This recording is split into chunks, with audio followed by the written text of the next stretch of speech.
जब आप कोई गाड़ी खरीदने के लिए चूज कर रहे होते हैं तो आपके पास कई ऑप्शंस होते हैं like body type, body colour, engine power, resale value, safety features और बहुत कुछ। लेकिन अगर बात की जाए ड्राइव ट्रेन की तो क्या आपको पता है कि इनका असल काम क्या है, इनमें डिफरेंस क्या है और कौन सा आपके लिए सूटेबल है? चलिए जानते हैं इस वीडियो में। अस्सलाम वालेकुम, welcome two vehicles platform. Drive train का मतलब है गाड़ी के व्हील्स तक पावर को ट्रांसमिट करना।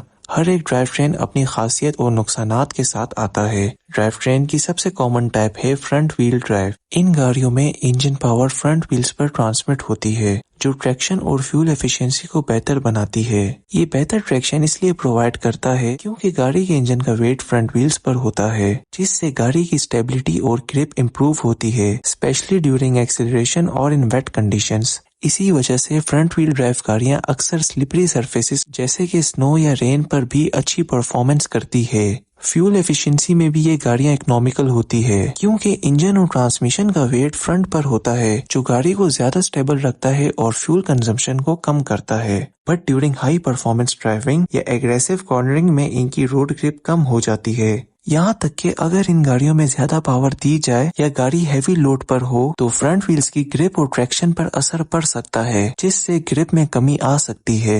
लेकिन जनरली नॉर्मल ड्राइविंग कंडीशंस में ये गाड़ियां बेहतर ट्रैक्शन और फ्यूल एफिशिएंसी प्रोवाइड करती हैं। हाई परफॉर्मेंस ड्राइविंग के लिए रियर व्हील ड्राइव गाड़ियां अपने वेट डिस्ट्रीब्यूशन की वजह से बेहतर हैंडलिंग और बैलेंस प्रोवाइड करती हैं, क्योंकि इन गाड़ियों का इंजन फ्रंट माउंटेड होता है और पावर रियर व्हील्स पर ट्रांसमिट होती है।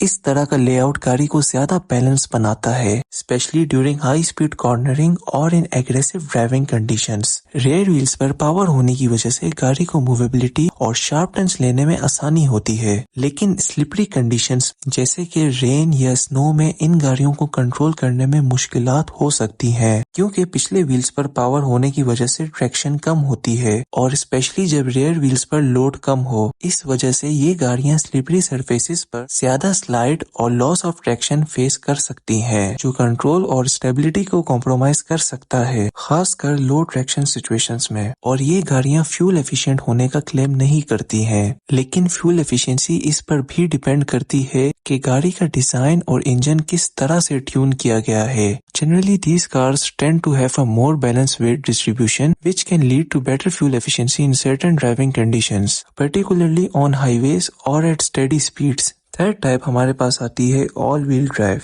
ये गाड़ियां इंजन से पावर को सभी व्हील्स में डिस्ट्रीब्यूट करती हैं, चाहे वो फ्रंट हो या रेयर। इसमें सेंसर्स और इलेक्ट्रॉनिक कंट्रोल्स होते हैं जो कॉन्स्टेंटली ट्रैक्शन को मॉनिटर करते हैं और पावर को डायनेमिकली डिस्ट्रीब्यूट करते हैं डिपेंडिंग ऑन रोड कंडीशंस और ड्राइवर इनपुट। ये गाड़ियां बेहतर स्टेबिलिटी और ट्रैक्शन प्रोवाइड करती हैं क्योंकि पावर सभी व्हील्स में डिस्ट्रीब्यूटेड होती है। इस वजह से अगर एक व्हील स्लिप करता है या ग्रिप कम होती है तो दूसरे व्हील्स एक्स्ट्रा पावर रिसीव करते हैं, जिससे गाड़ी को स्टेबिलिटी और ट्रैक्शन मेंटेन करने में मदद मिलती है। ये फीचर पर्टिकुलरली यूजफुल होता है स्लिपरी कंडीशंस में लाइक रेन, स्नो या मड, जहां ग्रिप मेंटेन करना और कंट्रोल क्रिटिकल होता है। आमतौर पर ऑल व्हील ड्राइव गाड़ियों का फ्यूल कंजम्पशन ज्यादा होता है compare to front wheel drive या रियर व्हील ड्राइव गाड़ियों से, क्योंकि इसके सिस्टम में additional components like extra drive train components और वेट शामिल होता है, जो फ्यूल एफिशिएंसी पर बहुत ज्यादा इम्पैक्ट करता है। इसके अलावा जब सभी व्हील्स पर पावर डिस्ट्रीब्यूटेड होती है तो इंजन को ज्यादा पावर जनरेट और फ्यूल कंज्यूम करने की जरूरत होती है।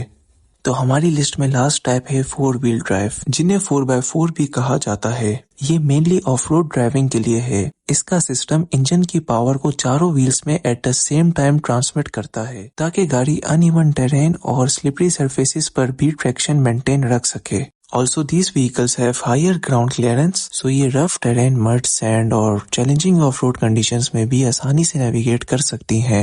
4-wheel drive system एक ट्रांसफर केस होता है जो पावर को इंजन से फ्रंट और रियर एक्सेल्स तक ट्रांसमिट करता है। कुछ एडवांस 4-wheel ड्राइव सिस्टम्स में डिफरेंशियल लॉक या इलेक्ट्रॉनिकली कंट्रोल सिस्टम्स भी होते हैं, जिनसे ड्राइवर मैनुअली पावर डिस्ट्रीब्यूशन को एडजस्ट कर सकते हैं। ऑफ-रोडिंग के लिए पावर इक्वली डिस्ट्रीब्यूटेड होती है सभी व्हील्स में, जिससे गाड़ी को बेटर ट्रैक्शन और स्टेबिलिटी मिलती है और वो डिफिकल्ट टेरेन पर कॉन्फिडेंटली मूव कर सकती है। ये गाड़ियां ऑफ-रोडिंग के लिए तो एक्सीलेंट है, लेकिन डेली ड्राइवन के लिए आइडियल नहीं हो सकती, खासकर इन सिटी में, क्योंकि ये सिस्टम नॉर्मली ज्यादा फ्यूल कंज्यूम करता है और ज्यादा वेट और कॉम्प्लेक्सिटी की वजह से इनकी मेंटेनेंस कॉस्ट भी हाई रहती है।